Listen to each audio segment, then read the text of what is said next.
Pittsburgh Steelers and the Houston Texans. The Steelers are sitting 2.5 to 3 point favorites over the Texans. Texans, pretty get a bunch of hype, right? CJ Stroud has looked pretty good for them, and they were able to, after that win last week. I mean, look, everybody's talking about him and how good he's done and how they were able to pull it off with a kind of a skeleton squad. They had a lot of starters that were out, Adam, and so what we've seen is a lot of Texans love. I mean, this thing coming off the key number, getting down to 2.5, the people love the Texans this week. So, Matt, you're not going to find me rushing in to lay points on the road with Kenny Pickett and this offense, right? But I do think Houston's offensive love is worth a deeper dive to see how much of it has come in garbage time versus how much of it has been during meaningful snaps.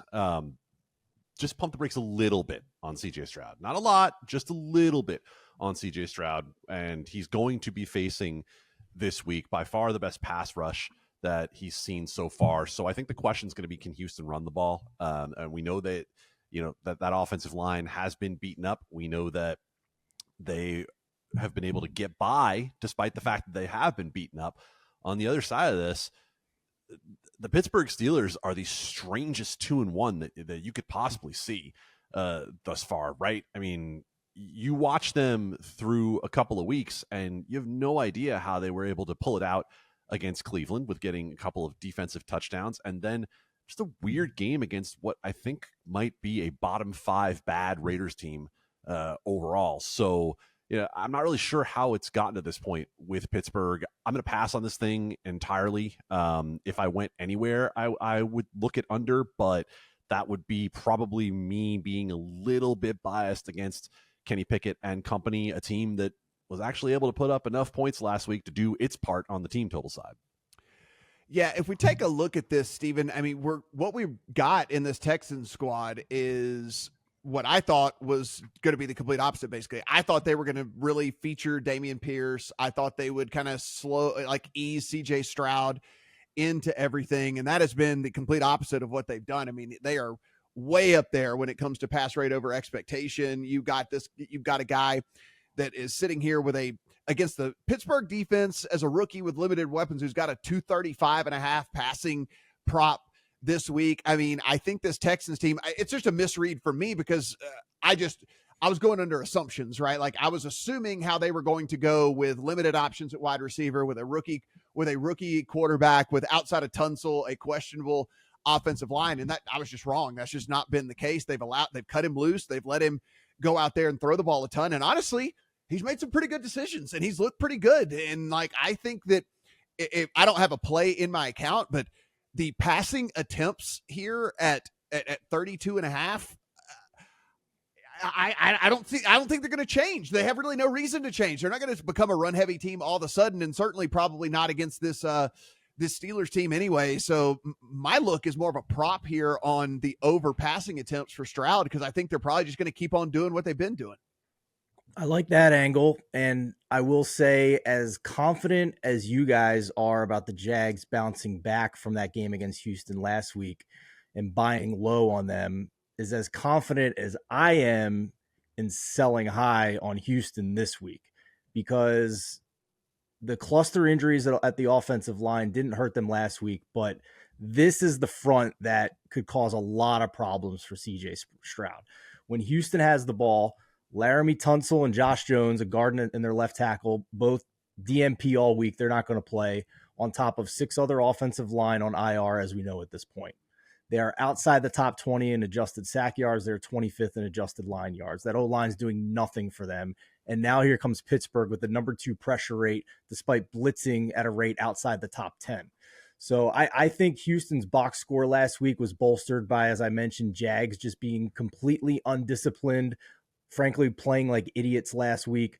The yards per play was inflated by some blown coverages by Jacksonville, blocked field goal, kick return for a touchdown. Like literally everything that could go wrong for Jacksonville did in that game. Matt, you mentioned the drop passes by Jacksonville as well. So I thought this was quite the overreaction from the look-ahead line, from the reopen at around Pittsburgh -4.5. down to 3. If you're watching on YouTube, and a second ago you saw me looking off camera for a while, it's because we have legal betting now here in Kentucky, and there was 2.5 left on Pittsburgh, and I fired on it and I double dipped some more. I bet it Pittsburgh -3. It hit -2.5, and I bet a little bit more on that as well. So I don't understand this line move. I understand certainly the concerns with the Pittsburgh offense, but is the Houston defense the unit to cause issues with that? And I don't think it is. This is a unit that is outside the top 20 in DVOA and EPA defensively. They only have an average pass rush. So at this point, you're getting some push equity if you're betting Houston at 3, but you're getting basically the worst of the number, and you're essentially betting on them to win the game at this point. Like, this isn't a situation where you're backing Houston as a punchy dog to cover a spread. Like, now we're at the point where you're basically having to bet them to win the game almost. So I can't get there with Houston yet, even though, Matt, you and I were among the most bullish on the Texans coming into the year, that they could be kind of a spunky underdog. I just think it's gone a little too far this week. Yeah, Adam, to put a bow on this one, I actually weirdly am going to probably pay attention to this game and watch this game, because these are two teams that I still need to evaluate, right? Like, I mean, I think that I'm very confused as to what we've seen by the Steelers, and is Pickett actually going to look like an NFL quarterback at some point this season? Then also on the Texans, like, again, I could just be wrong. I thought the Texans would be a bottom 3 team in the NFL this year. I could just be wrong. CJ Stroud could be league average. And if he's league average, if you have league average quarterback play, because there's so much poor quarterback play, if you have league average quarterback play, you're automatically not a bottom 3 team in the NFL. And so I actually weirdly am going to pay attention to this one, because these are two teams that I think I still have a decent amount of evaluation to do. Do you know who the number 13 receiver in all of football is by PFF grade thus far this year? Probably Tank Nico Dell. Collins. Oh, it's Nico Collins. And it was Tank Dell who stepped up last week.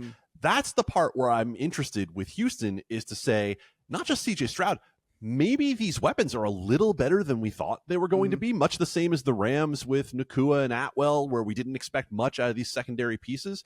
Maybe, just maybe, we've got guys who can separate enough that CJ Stroud isn't going to have to be worry about that offensive line as much. If they separate early, gives him a lot more of an ability to get the ball to these guys. So I'm with you, Matt. I'm just watching this one, but maybe they are not as bad as we thought. Yeah, I think there's something to learn in this one, I think, regardless, any way that you kind of go about it. So don't completely neglect this one, even if you don't have a bet on it.